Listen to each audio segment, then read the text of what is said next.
fun. And yeah, they're all excited about vacation. It's just not vacation. Yeah. I hear you. Well, yeah, and pray for us. We'll be on the road Tuesdays when we're going to go now. We're going to go Tuesday, and then we'll be back hopefully next Monday. But this is the first trip really we're doing overnights on the way because we just don't feel we can do this. You know, and I don't want to end up in rest stops anymore for sleep. So, plus we have the dog with us. All right, well, good to have everybody. We're missing a few, so if you can think to reach out. Jen said that Miss Peggy's not been feeling well, so we want to keep her in prayer. And then Caroline Kennedy, we want to keep her in prayer. Any encouragement you can give for the ladies to come, that would be just wonderful. But we will get into our Sunday school lesson this morning, and I'm going to ask Tiff to open us up in a word of prayer. Dear Heavenly Father, thank you for this wonderful day that you've given us. Thank you that we can all be here together, and for those that are watching online, thank you, Father, that they could join in as well. And dear Father, I just want to thank you for the beauty that you surround us with outside, and the beauty of having friendships and fellowship and the ability to come here to worship you, Father. I thank you for that. Lord, I want to pray also for our Sunday school teachers and for the pastor as he brings our messages, and they bring the message that you've laid on their hearts as well. Help our hearts to be soft and tender and open to your word, Lord. In Jesus' name, amen. Amen. Thank you so much. All right, so today's Sunday school lesson is one that I've had on my mind for a few weeks. Not that title, that just came to me not last night or this morning or sometime in between. But the story of Michal. Does anyone know if I'm saying her name right? David's wife? Could be Michal, could be, you just hear it different ways. My husband, I think he said Michael. So, Michal. We'll go with Michal. All right. Kind of sounds like a guy, but I don't know. All right, so the title of today's lesson is called Loose Lips Sink Ships. So words are one of the most important forces that human beings have. There's a lot of power in the word. And words have the power too, and I stole this from somebody, this part right here. Words have the power to help, to heal, to harm, to humiliate, and to humble. And I thought that was really good. I liked all the H's with it. The words we choose today play a big part in where we will be in our life tomorrow. Remember, as we talk about words through this lesson, that it first begins with our thoughts. And we'll turn real quick to Proverbs 23:7. We're going to go to some different verses today as we talk about this. Proverbs 23:7, focus on B. A. Yeah, I put B, but it's actually A. For as he thinketh in his heart, so is he. You know, the things that come out of our mouth, they come out of our mouth because that's what's in our heart. You know, I even tell my husband, when somebody's joking with you, there's still truth in jokes. Yeah, because they're trying to deflect what you're doing. Right. So don't ever make a joke and have it be totally opposite of what you really feel, because really it does show feeling. It does show how some of your heart is. So anyway, that's just, you know, when someone jokes with me about something and it's totally off the wall, I have to understand that there is some truth in that it is in that heart somewhere, because it came out, even if it's by a joke. So, did you want to say something, Carol? No. Oh, okay. But that's so true. Yeah, it is. Yeah, what you said. So we just want to think of that. For as he thinketh in his heart, so is he. And then it goes, your thoughts become your words become your actions. Has anyone ever heard that before? We heard it from a preacher somewhere. My husband had it written down. But yeah. So we're going to meet Michal. I don't like that. Just call her. Let's call her Michelle. let's call her Michelle, yeah. Send it off down. All right, I know. It's just, all right, so let's meet Michelle. Let's go with it. So 1 Samuel 18, let's turn there.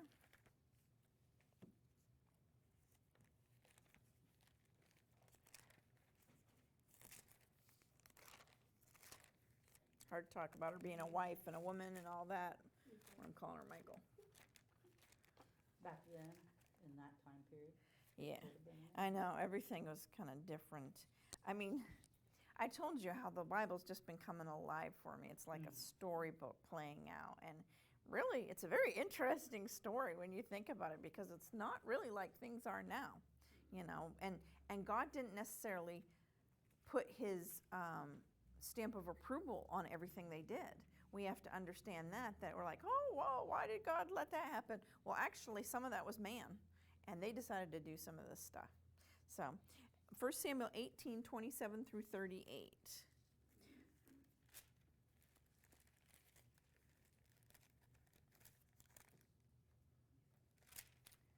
Well, let's see here.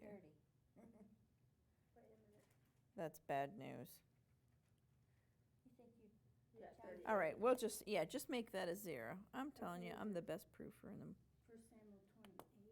First Samuel 28. 1 Samuel 18. Okay, Yeah. that's right. 1 Samuel 18, verse 27 to 30, verses 27 to 30. Wherefore David arose and went, he and his men, and slew of the Philistines 200 men. And David brought their foreskins, and they gave them in full tale to the king, that he might be the king's son-in-law. And Saul gave him Michal, his daughter, to wife. And Saul saw and knew that the Lord was with David, and that Michal, Saul's daughter, loved him. And Saul was yet more afraid of David, and Saul became David's enemy continually. Then the princes of the Philistines went forth, and it came to pass after they went forth that David behaved himself more wisely than all the servants of Saul, so that his name was much set by. So Michal is Saul's daughter and becomes David's wife. And this is kind of, I've got like a little timeline going here that we're going to kind of go over, just so that we can keep these things in our head to get to the end game down the bottom.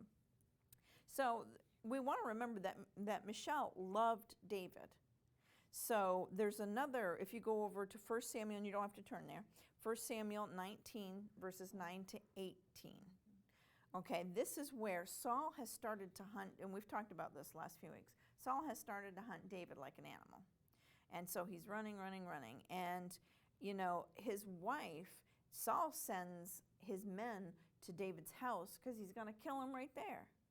And Michal says, oh, no, you know, she gets wind of it or something, and she knows what's going to happen. So she tells David to leave, and she makes like a dummy. You ever seen the movie Alcatraz or the story Alcatraz, where they make the dummies and put them in the bed? Well, that's what she did. And she fooled the king's men with it so that they come in. So it bought him a little bit of time. And then her dad chewed her out and said, well, why did you do this? You know, but he understands, even it said here that Saul knew that the Lord was with David, and he knew that Michal, Saul's daughter, loved him. So she put him above her dad. But her dad was in the wrong. Her dad was doing wrong, and David was her husband. So keep that in mind. And then the next point, David then goes on the run as Saul continues to hunt him down. But it's important to keep in mind that when David ran, he had to leave Michal behind. He didn't take her with him. I mean, that's probably not the best idea, you know, to take her while he's running for his life, because he's trying to avoid death. So he did that. However, while he's gone, David does find time to marry 2 more wives while running. So this is where the Bible becomes like this story that comes alive, because if we're not careful, we can gloss over and miss it. Like you can read, you can read it 100 times, and then something like this just kind of grabs you and says, whoa, wait a minute. He didn't go back and get Michal. He left her there because he wanted her safe, right? And because he was running. But he finds time to still marry a couple others, and we'll see more down bottom where he keeps on marrying. So, however, he does find time to marry 2 more wives while running. So it would be Abigail, and the other one starts with a J. I can't remember. Can you? No. I can't remember. And then while he's gone, Saul gives Michelle to another man, Faulty or something, to marry. How sad is this? So David's on the run. He leaves his wife behind to be safe. Saul hates David, is gunning for him. And so he's like, well, we're going to take care of this. You're going to marry Faulty. And so she's given to another man to marry. I tried to put myself in her shoes. Like, this is a lot to go through. I think women in the Bible times, they had a lot to go through anyway. You know, when we look at customs and we looked at, there's just some things where I go, wow, I'm glad I'm not living back then. I'm glad I'm living today. But I did try to put myself in her shoes because it'll help a little bit to understand later why she does what she does. Okay, so, and that's 1 Samuel 25, verses 42 to 44, where she's given to another man to marry.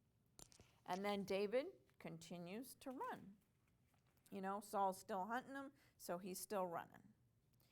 Then Saul dies, and David becomes king of Judah. Now, David's not yet king of all Israel. He's king of Judah. And Ishbosheth, Saul's son, is king, quote unquote. Pastor and I were having a discussion about how we think Ishbosheth was a wimpy man. But he's the current king of Israel, and David becomes king of Judah. Next point, David sends messengers to Ishbosheth to retrieve Michelle. Finally, he's like, I guess I'm good to go. I can take my other wife now. Mind you, he's got the other 2 wives he procured during this time. But he's now finally ready for Michelle. And let's just read that, 2 Samuel 3:13 through 16.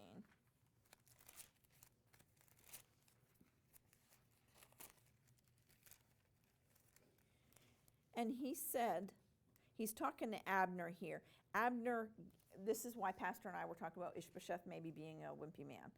Abner gets mad at Ishbosheth, and Pastor thinks that Abner decided you know what, I'm tired of Ishbosheth. He is not very manly here. He just accused me of being with these women, and so we think that he, you know, and Pastor said, well, I just think Ishbosheth wasn't very manly, and that Abner was manly, and he did not like it. And finally, he's like, you know what? David's a real man. I'm going to turn and go to David. So that's where he is here. So Abner seeks an alliance with David.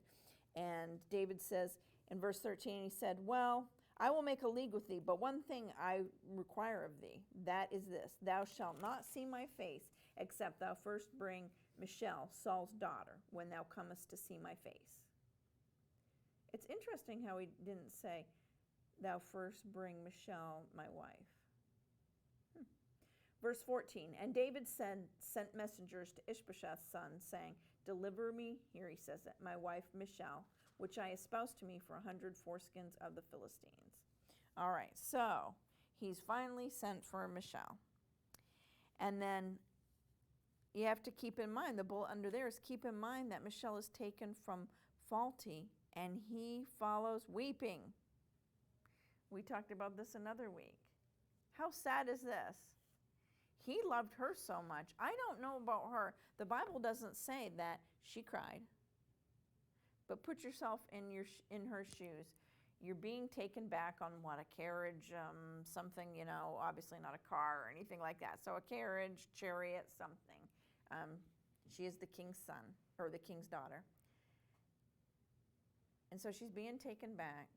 She's just been abducted, really, from her home that she has made. I don't know how long this is, how long that she was with him. But he obviously loved her a great deal because he followed the chariot or the wagon or whatever crying. I don't know what she did. I was just picturing her like sitting there. You know, when it comes to what the king wants, and when soldiers come and get you, how are you going to fight that? And so it just makes me very, very sad that for the way it played out. But so he follows her weeping till he's sent home. We don't know how she felt about it. And then David then becomes king of all Israel in 2 Samuel 5, verses 3 to 5. 2 Samuel 5, 3 to 5 says, So all the elders of Israel came to the king to Hebron, and King David made a league with them in Hebron before the Lord, and they anointed David king over Israel. And this is what God wanted. God wanted David to be king. And Saul knew it, and that's why he went crazy. David was 30 years old when he began to reign, and he reigned 40 years.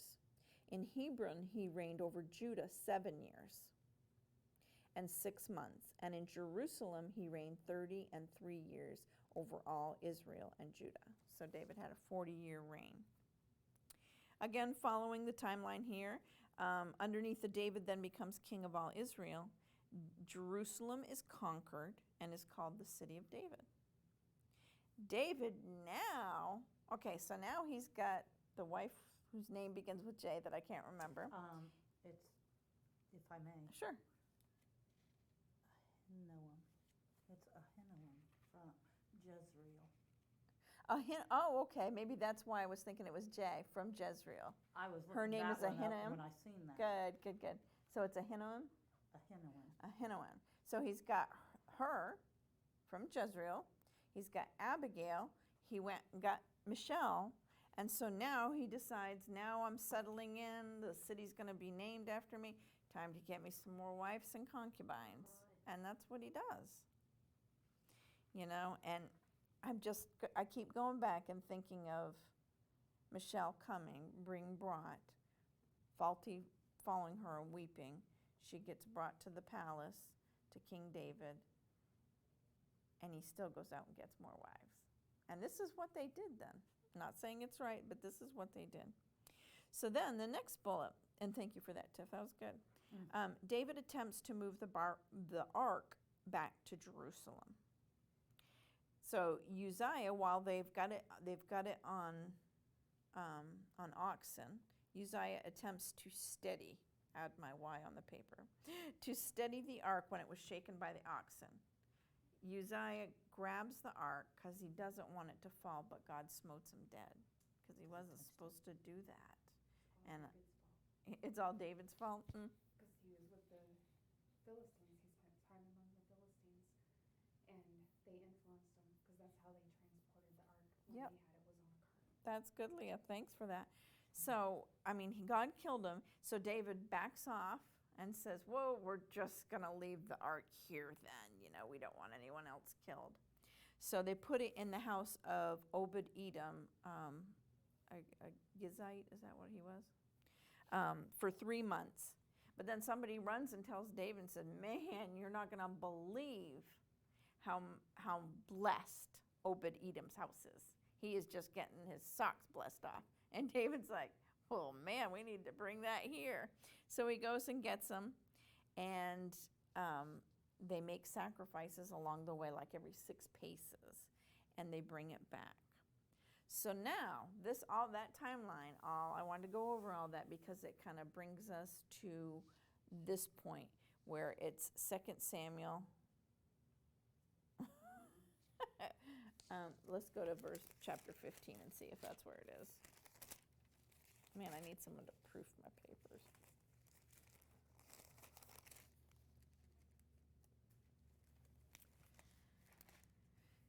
I think when I was changing things, I took the chapter out.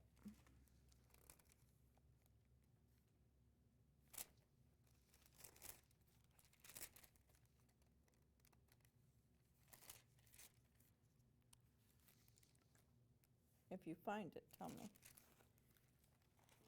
I'm looking for where. Well, David's desiring to build the Lord's house is chapter 7. No, I'm looking for when Michelle, after they bring the Ark of the Covenant back. Okay, so it's going to be right here. That's in chapter 6. All right, Yep, so chapter 6, and we want to look at, 15? So yeah, David let's go not- ahead and read verses 15 and read it to 23. So David and all the house of Israel brought up the ark of the Lord with shouting and with the sound of the trumpet. It's a happy day. And as the ark of the Lord came into the city of David, Michal, Saul's daughter, looked through a window and saw King David leaping and dancing before the Lord, and she despised him in her heart. Take notice that this is the gal who loved David, and she made a dummy doll for the bed so he could escape out. And she did that in defiance to her father. And yet, here this verse says, verse 16, the last part of it, and she despised him in her heart. Remember that it first begins with our thoughts. And verse 17, and they brought in the ark of the Lord and set it in his place in the midst of the tabernacle that David had pitched for it. And David offered burnt offerings and peace offerings before the Lord. And as soon as David had made an end of offering burnt offerings and peace offerings, he blessed the people in the name of the Lord of hosts. And he dealt among all the people, even among the whole multitude of Israel, as well to the women as men, to everyone a cake of bread and a good piece of flesh and a flagon of wine. So all the people departed, every one to his house. This was a happy, happy day. Verse 20, then David returned to bless his household. And I believe they all came out and probably were down to meet him at the door. I believe it wasn't, this next part, I don't believe it was in private. Then David returned to bless his household, and Michal, the daughter of Saul, came out to meet David and said, how glorious was the king of Israel today, who uncovered himself today in the eyes of the handmaids of his servants, as one of the vain fellows shamelessly uncovereth himself. She was very mocking and very scornful. 21, and David said unto Michal, it was before the Lord, which chose me before thy father, and before all of his house, to appoint me ruler over the people of the Lord, over Israel. Therefore will I play before the Lord. And by play, he meant reverencing the dancing unto the Lord, all that stuff. It was leaping and it was joyous and it was really wonderful. There was nothing to be shamed about. 22, he says, and I will yet be more vile than thus, and will be base in mine own sight. And of the maidservants which thou hast spoken of them shall I be had in honor.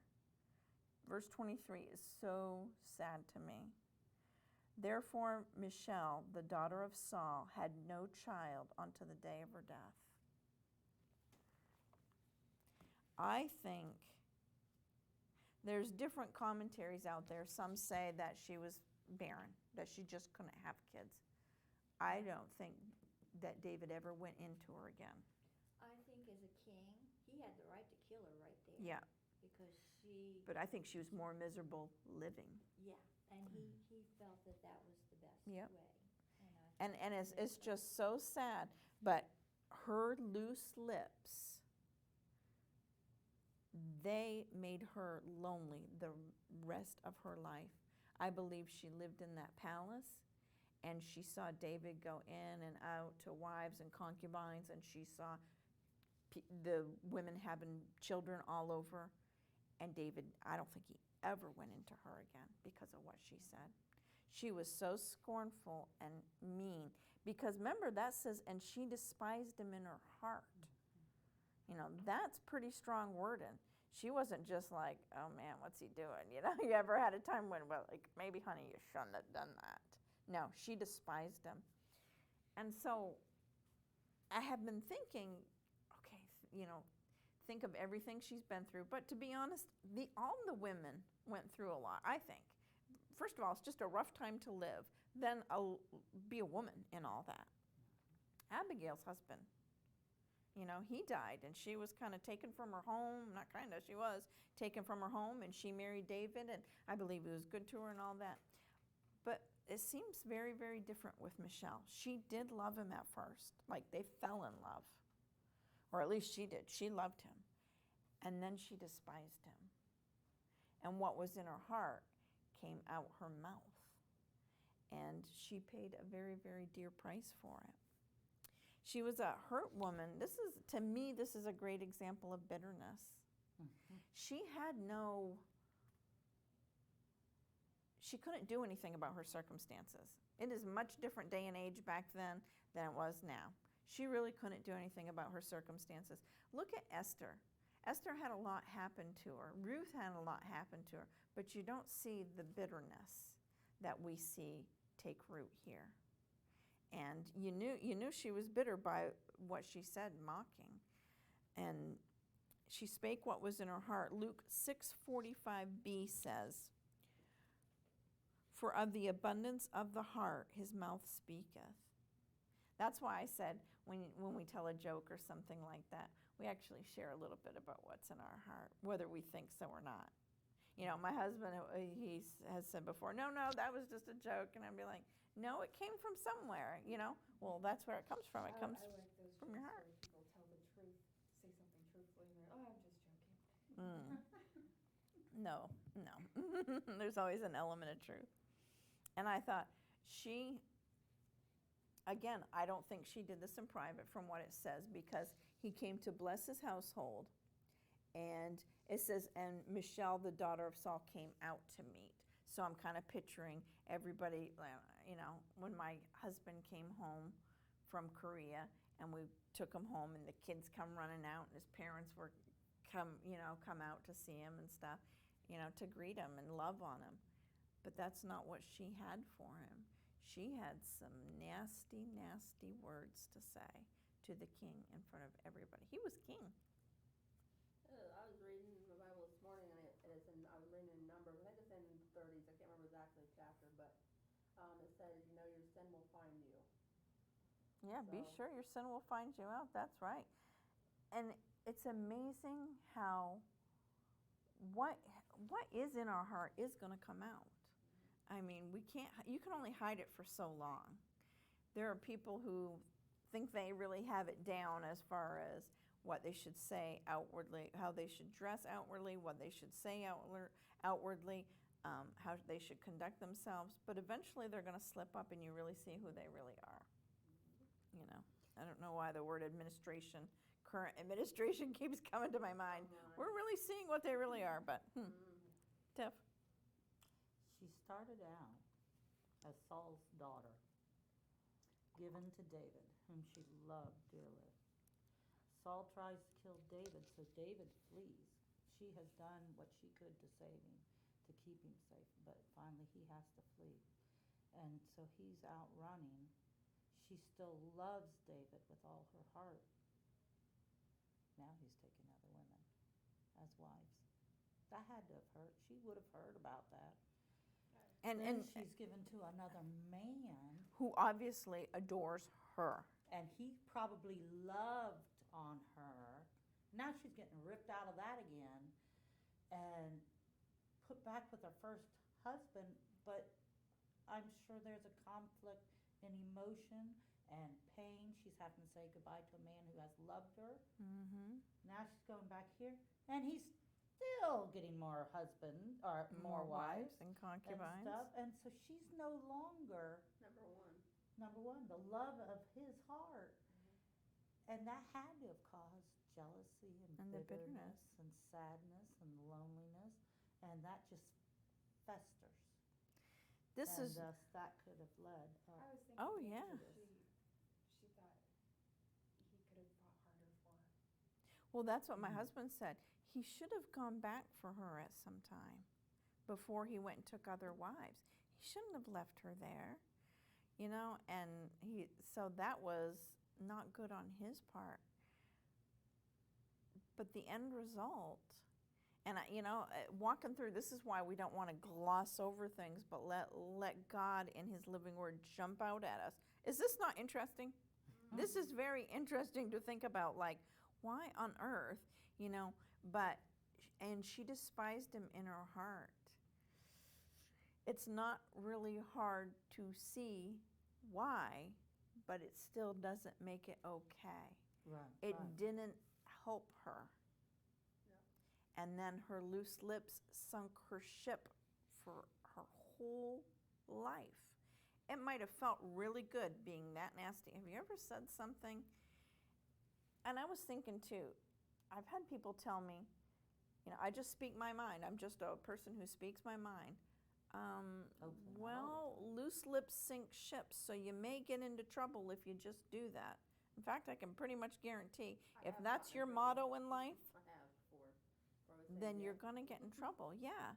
We need to watch the things we say. So while that may have been very gratifying to come out and sneer, and you can hear it in what she says to King David, her husband, whether he did her wrong or not. Yeah, she shouldn't have done. She should have bit her tongue. But it was, it was so, her heart was so filled with this. She despised him in her heart. Her heart was so filled with this bitterness that out it came, and that sneering. And David didn't just stand and let her say what she wanted. He's like, no problem. No problem. Didn't like what you saw? Don't like me anymore? Okay. And she lived all of her life alone.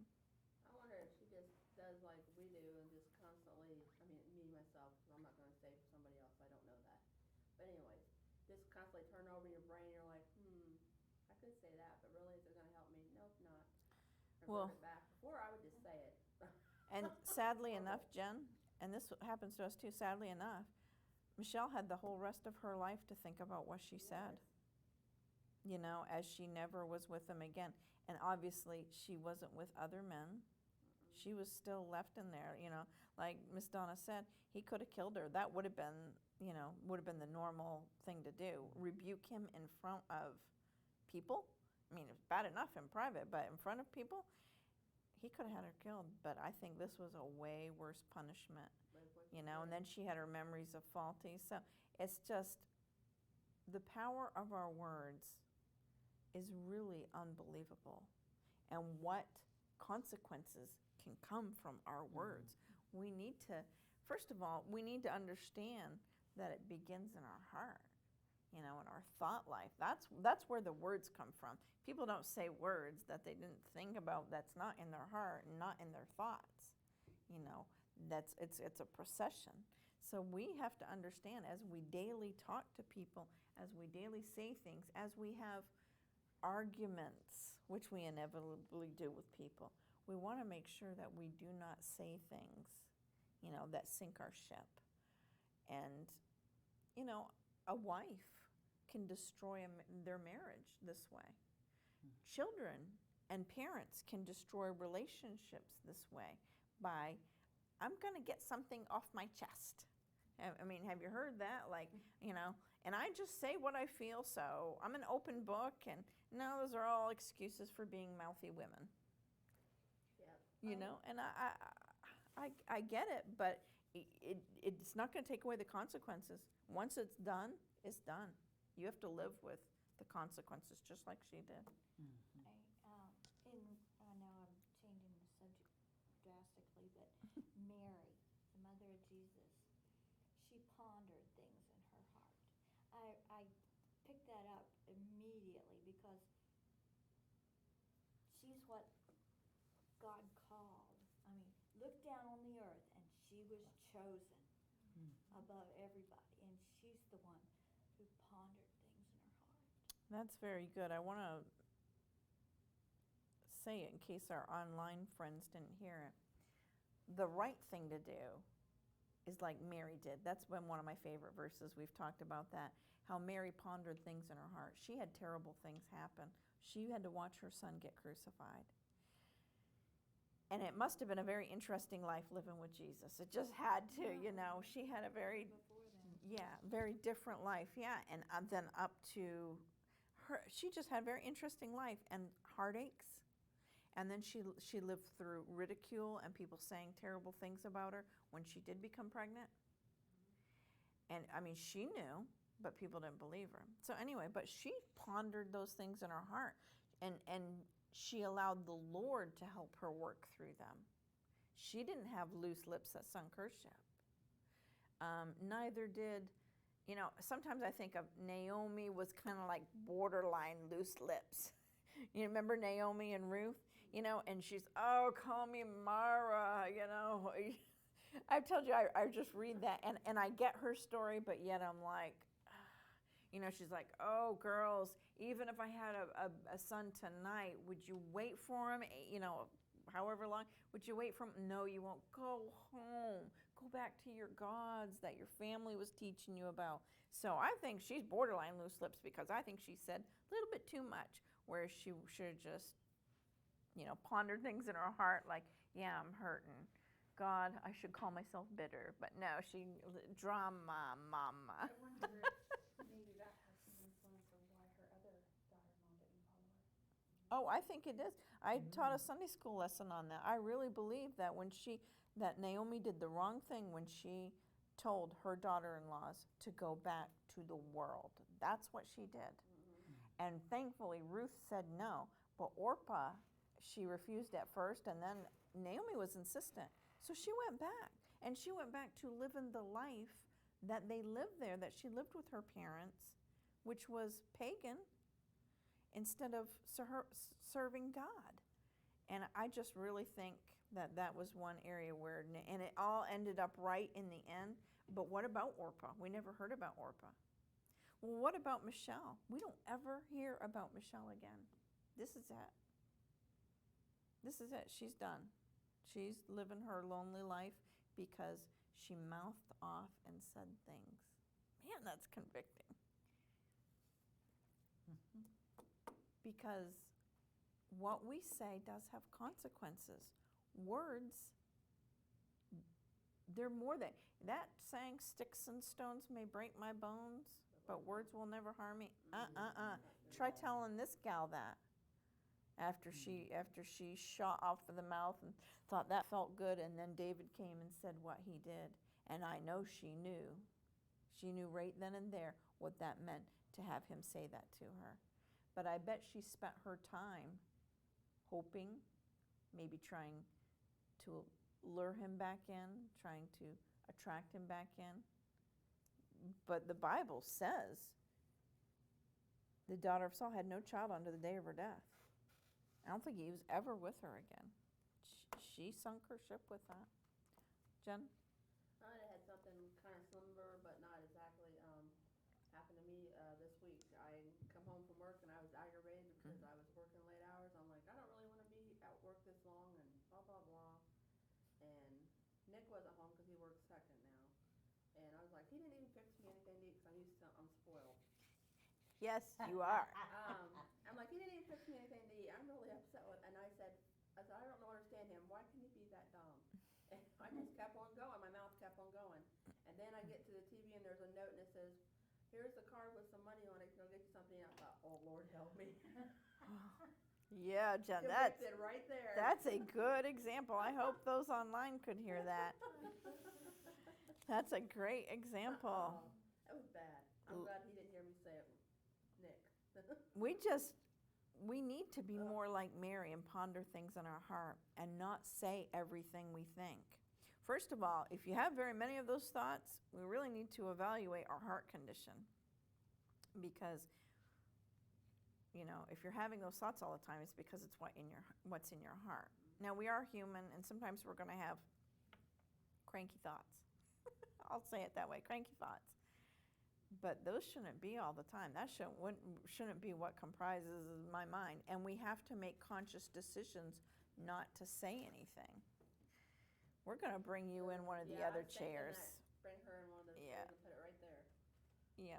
So, you know, I wonder, I stopped and thought about, I wonder what Michelle's life would have been like if she hadn't have said that. Like what would it, you know, she could have had an awesome life with David, with King David. And maybe things wouldn't have turned out. Okay, so here's a thought. Maybe David would have been so enamored with her, he wouldn't have gone after Bathsheba. You know, and then we wouldn't have King Saul. I get all that, but David sinned a great sin there. I don't know. You know, you just don't know. But Michelle was his wife, and she didn't really. I mean, this could be taught at a ladies' conference about how we're supposed to speak and the things that we should say, and that we have to understand there are repercussions. There are, sinking ships because of things we say, when how much more better it is to be merry and ponder in our heart. I told you about that friend we had in Pennsylvania once, that his name was Bob. He barely said anything. He would he'd come to our house, hang around us, and like we'd sit down with him, and it was awkward because he didn't say anything. But so many times over the years, I've thought about the wisdom in how he handled his tongue. He didn't say things he regretted, and I said things all the time I regretted, and he did come out of his shell a little bit, but he still always was very careful about what he said. That is so much better than to be loose lips. That's my Uncle Bob. He's a very quiet man. Being friendly is one thing, being loose lips is another. It is. Sometimes I'm guilty of this, trying to fill the space, and it's like, what are you doing? Yeah, I used to be that way, Jen. And probably once in a while I still am, but I've learned that silence is okay. I've come more silent in the last couple of years because Nick's not a talker unless you've been talking about what he wants to.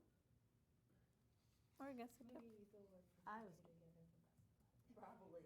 I was going to I'm say a talker, that he's not a talker. this is so, everything's so negative in a way. The positive was your comment about Mary, pondering it in her heart, allowing the Lord to help her with this. Another way to combat the loose lips is by filling your heart up with good things, singing songs to the Lord, thinking ways of helping others. Awesome. And instead of focusing inward of woe is me and stuff like this, to help prevent this Yep. happening. There are is to fill up your heart. some verses at the bottom. I don't know. Probably don't have time to go to them. Well, we do. Tiff, take the first one. Jen, take Proverbs 15:4. Aaliyah, Proverbs 10:19. Donna, James 1:19. And I'll do Proverbs 15:23. And Miss Carol, do you want to do Proverbs 15:1? All right. And as soon as you have it, read it. Even a fool, when he holdeth his peace, is counted wise, and he that shutteth his lips is esteemed a man of understanding. Even a fool's counted wise when he stays quiet.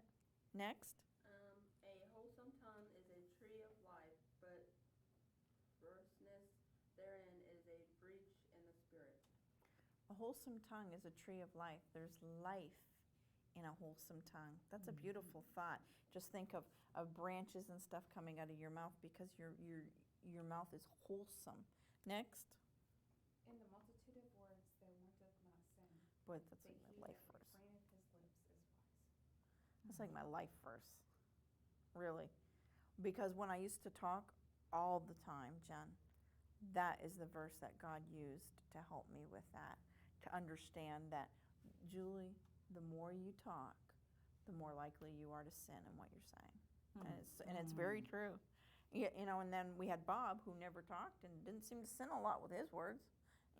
So next. Wherefore, my beloved brethren, let every man be swift to hear, slow to speak, and slow to wrath. Slow to speak. Julie, be slow to speak. If we're slow to speak, we won't sink our ship. Carol, do you have one?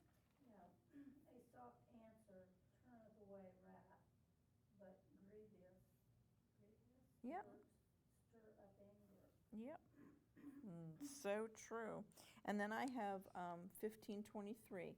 A man hath joy by the answer of his mouth, and a word spoken in due season, how good it is. Michelle's words were not spoken in due season. It was not a beautiful picture. It would have been better, like she could have said later when she was with David privately, she said, help me to understand because it looked like a show. And he could have, that wouldn't be so bad. But we know where that came from because it says she despised him in her heart. So that's where her words came from. Proverbs 15:1. You read that one, yep. Yeah. James 3:10. Anyone got that one? Out of the same mouth proceedeth blessing and cursing. My brethren, these things ought not to be. Yep. We need to be careful of our words. Let's remember, Michelle, when we go to say something that would be best not said. Our ship, we won't sink our ships. If we're not saying it, we won't sink our ships. If we just always try to make the habit of, okay, here's a good saying, if you don't have anything nice to say, don't say anything at all. I've made myself signs of that before. Her whole life would have been different. What about ours? All right. Thank you, ladies. I'm going to turn off now.